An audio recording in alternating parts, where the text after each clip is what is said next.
أعوذ بالله من الشيطان الرجيم.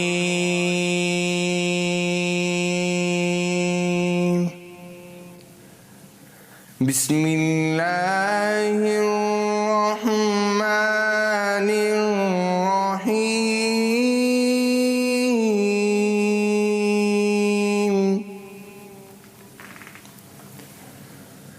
ربنا إنك تعلم ما نخفي وما نعلن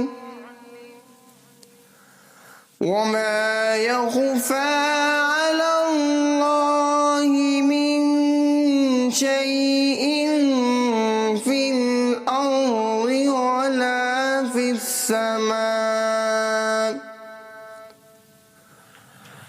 الحمد لله الذي وهب لي على الكبر إسماعيل وإسحاق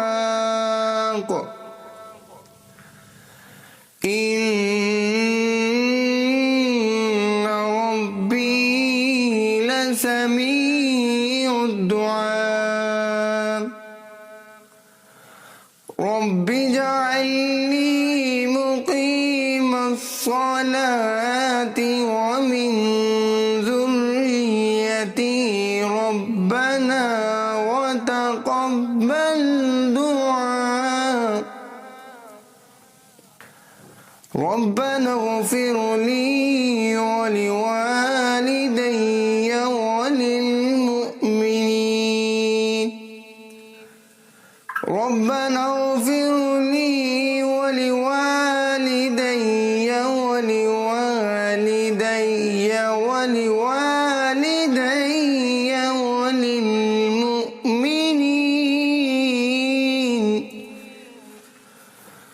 ربنا اغفر لي ولوالدي